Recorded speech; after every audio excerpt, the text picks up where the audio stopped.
ශිෂ්‍යයෙක් සරසුලක් කම්පනය කර එය වාතයේ තබා ගනිමින් එහි ශබ්දය ශ්‍රවණය කළේය. හරි. ඊට පස්සේ කියන්නේ ඉන්පසු ඔහු එම සරසුල එම විස්තරයෙන්ම නැවත කම්පනය කළා. එහි මිට විශාල ලී පුවරුවක් මත තබා ගනිමින් ශබ්දය ශ්‍රවණය කරා කියලා කියනවා ළමයි. හරි. ඒ කියන්නේ මෙහෙමනේ. සරසුලක් ළමයෙක් සරසුලක් මෙන්න මෙහෙම වාතයේදී කම්පනය කළා ඔහොම තියෙනවා.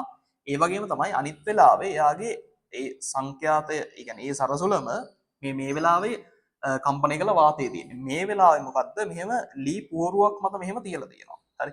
ලී පුවරුවක් මත තියලා තියෙනවා. හරි. ඒතර බලන්න දැන් මොකද වෙන්නේ? හරි. වෙන්නේ මේමයි.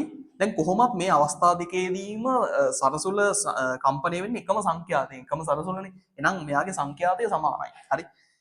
අවස්ථා දෙකේදීම ඔහුට ඇසෙන ශබ්දයේ තීව්‍රතාව සමානයි. හරි. තීව්‍රතාව සමානද? සංඛ්‍යාත සමානයි. හැබැයි බලන්න දැන් මෙතන මේ සරසුලේ දැති මෙහෙම කම්පණය වෙලා, හරිද? සරසුලේ දැති ළමයි මෙහෙම කම්පණය වෙනවනේ. කම්පණය වෙද්දි මෙන්න මේ කිට්ටුවේ තියෙන වාතාංශු නේද කම්පණය කරන්නේ. හරි. මේ කිට්ටුව තියෙන වාතාංශ විතරයි යාර කම්පණය කරන්න පුළුවන්. දැන් මෙතන මොකද වෙන්නේ? මෙතන මේ කම්පන දැති මේ මොනවාද? කම්පණය වෙද්දි, හරි, කම්පණය වෙද්දි මෙහෙම කම්පන දැති කම්පණය වෙනවා. ඒතර මේක මිට ඔස්සේ මේ ලී අර ලී පුවරුව තියෙන ලී පුවරුවට සම්ප්‍රේෂණය කරනවා මේ කම්පණය. හරි. කම්පණය සම්ප්‍රේෂණය කරනවා. අන්න. එතකොට මොකද වෙන්නේ? මේ ලී පුවරුව කම්පණය වෙනවා. දැන් මෙයත් එක්ක ලී පුවරුව කම්පණය වෙද්දි මේ ලී පුවරුව අවට තියෙන වාතාංශුව මේ පරාසය තුල, හරිද?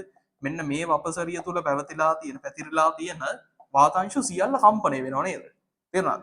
මෙතන බොහොම පොඩි දෙනයි මෙයාට කම්පණය කරන්න පුළුවන් වාතාංශු. ඒ වගේම මේ වෙලාවේ බලන්න, මේ වෙලාවේදී අරිට වඩා ගොඩක් කම්පණය වෙනවා. හරි. මොකද කම්පණය මේ පැත්තට සම්ප්‍රේෂණය වෙනවා, ලීය කම්පණය වෙනවා. එතකොට ඒ අපට තියෙන වාතාංශු සියල්ල කම්පණය වෙනවා. එහෙනම් මේ වෙලාවට වඩා මේ වෙලාවේ තීව්‍රතාවය මොකද්ද? වැඩි. තීව්‍රතාවය වැඩි. පැහැදිලිද? එහෙනම් ඒක වැරදි නේද? තීව්‍රතාව සමාන වෙන්නේ නැහැ. ඒ වගන්තිය වැරදෙනවා. තීව්‍රතාව වෙනස්. මේ වෙලාවේ තීව්‍රතාවය වැඩි. හරි. සරසුල වාතයේ ඇති විට ඔහුට ශ්‍රවණය වූ ශබ්දයේ තීව්‍රතාවය එය ලී පූර්ව මත තබා ඇති විට ශ්‍රවණය වූ තීව්‍රතාවයට වඩා වැඩිය. ඒක වැරදිනේ. මේ වෙලාවේ තමයි තීව්‍රතාවය අඩු, මේ වෙලාවේ තීව්‍රතාවය වැඩි. ඒක අනිත් පැත්තනේ කියන්නේ. එතකොට ඒකත් වැරදෙනවා. හරි. තුන්වෙනි එක බලමු. සරසුල කම්පණය වෙමින් පවතින කාලයේ අවස්ථා දෙකේදී සමානය. ඒකෙන් කියන්නේ සරසුල කම්පණය වෙමින් පවතින කාලය අවස්ථා දෙකේදීම සමානය. ඒක ඇත්තද? දැන් බලන්න මෙතන ඇත්තටම සංඛ්‍යාත එකයි. හැබැයි දැන් මෙයා ශක්තිය සම්ප්‍රේෂණය කරන්නේ, හරි, මෙතන මෙන්න මේ අවස්ථාවේ සරසුල ශක්තිය සම්ප්‍රේෂණය කරන්නේ මේ වාතාංශුන්ට විතරයි. හරිද? මේ වෙලාවේ කම්පණය වෙද්දී ශක්තිය සම්ප්‍රේෂණය කරනවා මේ අර ලෑලි පුවරුවටත් සම්ප්‍රේෂණය කරනවා, ලී පුවරුවටත් සම්ප්‍රේෂණය කරනවා. එතකොට ශක්තියෙන් ඒකින් කොටසක් මෙන්න මේ අර විශාල වාත අංශු ටික, විශාල වාත අණු ප්‍රමාණය කම්පණය කරන්නත් වැය වෙනවා. හරිද? එතකොට මෙයාගේ ශක්තිය වේගෙන් සම්ප්‍රේෂණය කරනවනේ. එතකොට මොකද වෙන්නේ? මෙයාගේ ශක්තිය හීන වෙනවා. ටක් ගාලා අඩු වෙනවා. මෙතන ශක්තිය දෙන්නේ වාතාංශුන්ට විතරයි. එතකොට හිමින් සැරේ තමයි මෙයාගේ ශක්තිය අඩු වෙන්නේ. අඩු වෙන්න ගත වන කාලය වැඩි.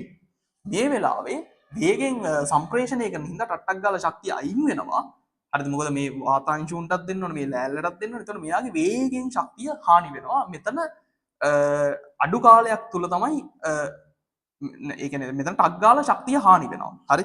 එතන මෙතන කියන්නේ කාලය සමාන නැහැ, කාලය වෙනස්. හරි? කම්පන දැන් ටට්ටක් ගාලා ශක්තිය දුන්නා කියන්නේ අර ඉක්මනට නවතින්න බලන්නේ මෙයා. හරි? ඉක්මනට නවතින්නේ මෙයා. මොකද මේ වෙන් ටට්ටක් ගාලා ශක්තිය දුන්න ගමන් මෙයාගේ ශක්තිය නැති වෙනවනේ. ඒතර මෙයා තමයි හිමින් සැරේ මේ ඒ කියන්නේ ඉක්මනට නතර වෙනවා. මේවා කම්පණය වෙන ඉක්මනට නතර වෙනවා. මෙයා දිගටම කම්පණය වෙවි ඉන්නවා. හරි? ඒකයි. ඒතර ඒකත් වැරදිනේ. හරි. ඒතර හතරවෙනි වගන්තිය බලන්න. ඒකෙන් කියන්නේ සරසුල වාතය තුල දීට වඩා ලී පුවරු මත තබා ඇති විට කම්පණය වීම පවතින කාලය වැඩි. හරි. සරසුල වාතයේ දීට වඩා ලී පුවරුව මත තබා ඇති විට කම්පණය වීම පවතින කාලය වැඩි නෑ. ලී පුවරුව මත තියෙද්දි ඉක්මනට නතර වෙනවා. කාලය අඩුයි. ඒ හින්දා ඒකත් වැරදෙනවා. එහෙනම් හරියන්නේ මොකද්ද? උත්තරේ 5 වෙන්න ඕනේ නේද? හරි. සරසුල ලී පුවරුව මත තබා ඇති විට දීට වඩා, හරි, මේකට වඩා වාතයේ ඇති විට කම්පණය වෙමින් පවතින කාලය වැඩි කියන එක තමයි හරියන්නේ. හරි.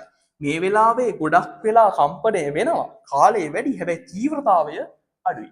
හරිද? එතන උත්තරේ වෙන්නේ උත්තරේ අංක 5. පැහැදිලිනේ? උත්තරේ අංක 5.